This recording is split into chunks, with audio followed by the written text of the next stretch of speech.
What's up guys, welcome back to my channel. I'm joined today by the beautiful Ava and we have transformed her. We've laid this hair down, gave it a full new look and we're going to show you exactly how we did now. Let's go.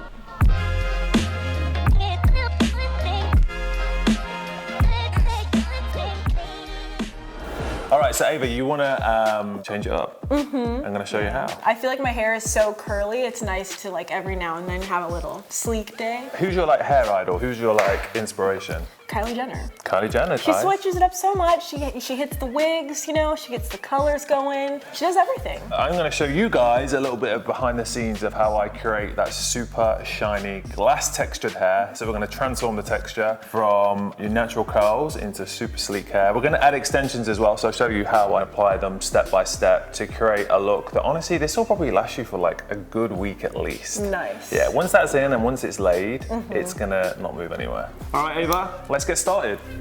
So we're going to start by prepping the hair. This is probably the most important part to getting your hair smooth. It's all about preparation actually. This is my go-to. This is called a Dream Coat. It's from Color Wow and it literally transforms the texture of hair. So you know when it rains outside and the waterproof furniture, like water sits on top, so it like beads up? Yeah. This is what this does. So humidity can't get into your hair. So if water went near it, it would just basically roll off. So it's gonna keep your hair looking really chic. Every day I have to wet my hair. If it's curly, like I do a lot of different styles. So some days I'll wear wigs. Oh, you can layer a wig? Oh yeah. I can even bleach and dye hair. Were you a hairdresser? Kind of. Kind of? Kind of. Do you do your own braiding? No, Okay. My mom does that. Oh, sick, that's cute. I know. When I wear my hair curly, I will wet my hair and then I will detangle. Obviously, you know, condition, shampoo, all of that. Get out, leave-in conditioner, then another leave-in conditioner, then a curl cream, and then a gel, and then I diffuse. And that's the hair. Blend out the first section. I'm going to show you a little trick. Okay. So this is the Color Wow Extra Shine Spray. This has heat protection in. What I always do, a lot of people use shine spray as like a finishing product. So they're like, oh, I'll just put a little bit over the top. I guess what this kind of product does is it nourishes the follicle. So as you put the straightener through the hair, it kind of basically melts it in. So this is kind of the secret to getting that real kind of glass looking shiny hair. All right, Ava, so anyone that's watching this knows that I'm new to YouTube. And what's really interesting for any, you know, people that have a platform out there is I kind of thought, okay, you have a following on Instagram, we have a bit of a following, you do a new platform and that will instantly like transfer over. And in my experience, it doesn't. It takes time, you've got to build it up. You're like an OG of YouTube. So you've been doing this for a minute. Tell me about like, what's the secret to having a successful YouTube channel? Like, what's the recipe? I hate to say it, but like being consistent is it's like the most important thing. Even if your content is literally the most trash content on the planet, if you are consistent, someone will see that video. They'll find it. As long as you're putting content out there, like you're doing something, you're doing the first step correctly. Okay. Because if you don't put out content, like how are you gonna grow? So consistency. Yeah, there's no recipe that can fail in that way. This is valuable information, not only for me, but for anyone that's watching, I guess, anyone that wants to grow a YouTube channel. And people said to me so many times, like, how did you get recognized? So I told you, I moved, for anyone that doesn't know, to LA 4 years ago. And I was like, how did you all of a sudden you work with all these people? And I honestly think it's just like my social media, my Instagram showed who I was. It showed the hair I did, the type of hair that I liked, the type of hair that I was good at. And people start to look. And like when J.Lo, I started doing her hair, she said to me like, I've had my eye on you for a while. And I was like, I wonder how she's, like, how does J.Lo have her eye on me? This is this guy from Leicester. So guys, make sure you always showcase you and be consistent. Feel this. Who is this? Oh my God, look at it, it's so shiny. If we just turn your head towards the light, you'll see it shine. Like that's how you get the gloss. Even like on the ends where the color would normally be kind of drier, it still has that really nice shine. Wow. Also, like a tip for anyone that's blowing the hair out, always make sure you take it in sections and just take your time. This is honestly the key to like a successful blowout. Take your time, make sure the hair's dry from root to tip because otherwise it just doesn't last. And there's nothing worse than putting yourself through all this heat and then you wake up tomorrow and it's just like curly again, you know? So obviously we're going to put extensions in today. You've tried hair extensions before, so you've tried weaves. I've done literally everything because Okay, so tell me your worst hair extension experience. my worst hair extension experience was keratin extensions. Which is, for anyone that doesn't know, is the little individual ones that get glued in, like the little, almost like shoelaces, like tiny little They extensions. literally look like shoelaces. Yeah. The person that did them, she used too little hair of my natural hair for the amount of extension. Yeah, because basically how you do it is you take little pieces of your hair, like a couple strands, and then you encapsulate your hair strands with the extension strands. Yeah. But oftentimes the extension strands have like way more hair. 50 little hairs attached, and you're attaching it to like 10 of your hairs, and it just wasn't equal, and my hair was falling out literally every morning. So wait, okay, you started doing hair when you were 14? 13. 13? Yeah, I actually started when I was like 9 years old. I started like doing my mom's hair. Really weirdly, I don't know why, like I realized when I did my mom's hair and I'd like say, okay, look in the mirror, like she'd stand up taller and like, I don't know, I feel like it made her feel better. Yeah. And I think that for me is what made me do hair. Like I liked making people look great. What was the style that you would do on your mom, like to make her feel better? I wanted to make her look like a Hollywood star. Like I wanted to like a really Hollywood red carpet look, like completely transform her. Yeah. So like she was like, you know, a working mum of 5, living in like Northern England.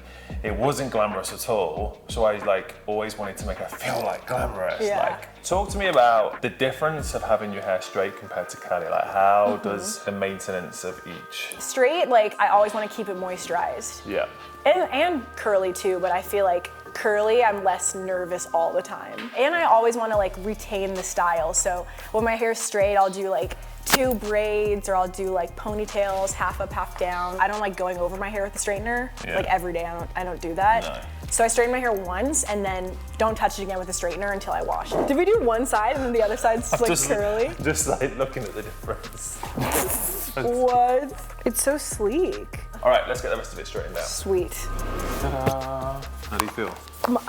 I don't even know what I look like, and it feels so sleek. I've never been able to get my hair this straight. Oh, really? No, not by myself. Looks great. Nice. Ready for the rest of the transformation? Yes. All right, so guys, like I said, the fundamental, most important part is to make sure you prep. So make sure you prep the hair with the right product, blow it out, protect it whilst you're doing it. You'll get a much better result. So I think now let's add a bit of drama and get some length in. So we're gonna have these bad boys. We're gonna use some clip-in extensions, guys. So I tend to use like a 2 clip and a 3 clip, just because sometimes when you have like 6 clips and they're like this long, don't be afraid to cut them. Sometimes I just cut them to size. So starting at the sides, I'm gonna take a section, but when I take a section of hair, I'm gonna take like a diagonal section. So instead of taking a section that's just straight like that, take diagonal, because then what will happen is the extension will fall around the face on the front rather than falling away, so it covers more hair and makes it more seamless. I guess I always leave around kind of ½ an inch out, just so you've got your natural hairline, and then just take a section of hair, just a small amount. Make sure it's a small amount, but a good amount of hair for the clip to sit in, just because like Ava said earlier, there's nothing worse than having extensions that damage the hair, and that tends to be when there's too much weight sitting on not enough hair of your own head. So I always like to tease it at the root, and then I'm just using a little bit of the cult favorite hairspray just to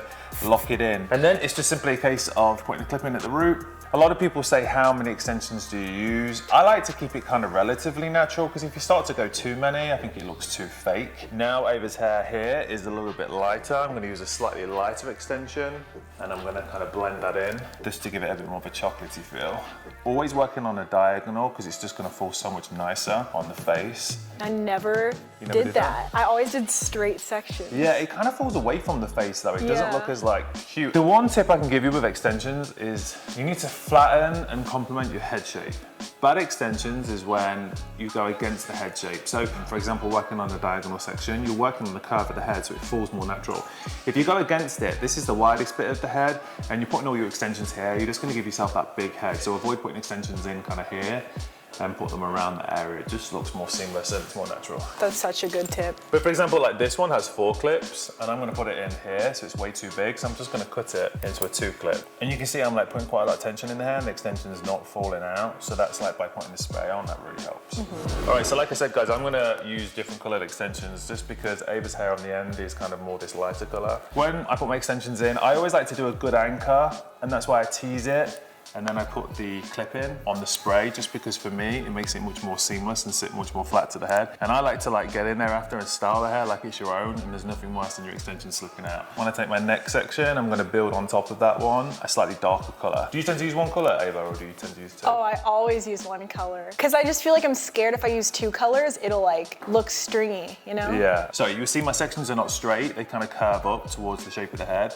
So it's always important that you use that. And again, don't be afraid to cut your extension into place. So I think for me, I'm gonna use 3 clips rather than 4, so I'll just cut the last one off. Ava, is this your like 10-2 extension? Like if you're gonna do an extension, would you clip it in or? I would usually just do a wig. I feel like my hair, when I straighten it, it's kind of like a little bit more thicker because I don't get it like pin straight when I straighten it myself. Yeah. So putting extensions in, it's just so much hair. Okay guys, so first of all, Ava, how do you feel with your I feel really good. mane? I feel sleek. I'm gonna give you guys a little tip though. My pet hate for extensions is when you have all this amazing hair and then like you get these bits.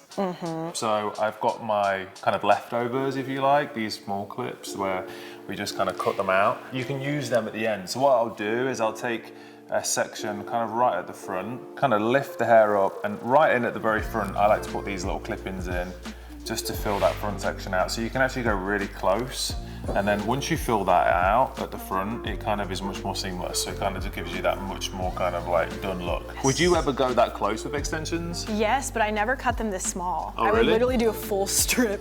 So basically you just want to lift. I mean, I went quite high with the extensions, but I just take like a small diagonal, especially underneath where all this short kind of stuff is. Tease it at the root a little bit like I did before. I would always say lock it in around the hairline with the hairspray just because it's going to slip out, especially because the hair's kind of finer there. Put it in, clip it, and then you'll see between that side and the other. For me, it makes a big difference. All right, Ava, so you're done. Hair's in. How you feel? I feel so good. You look amazing, but I know you're going to go off and finish the look. So I think you have a dress and you're going to put some makeup on. All right, over to you. Woo! Let's do this. Yes. Oh, shit! This is literally perfect. I literally feel like Kylie Jenner. All right, guys, the final result. Ta-da! Ava, you look amazing. It looks so good. You look flawless. Thank you. You're welcome, and you look hot. This dress is hot. Next Very time nice. we're able to go to red carpets, I'm not gonna call you because you'll be booked. Yeah. But I'll have you in spirit. You can FaceTime me and be like, does it look good? Yeah. Is this right? I feel like you should be an expert now. You know all these little tricks and tips. I honestly, like, I thought I knew a lot about hair, but like, I've learned so much today. Small things make a difference, like the little clip-ins at the front, the blend of the colors, just how to lay it down. And the nice thing about this is like, it does look super natural. You can't see your own hair. Feel great? Yes. All right, let's go surprise some people. Yeah! Thanks for watching, guys. Make sure you subscribe below. Write in the comments what you guys think. Yes.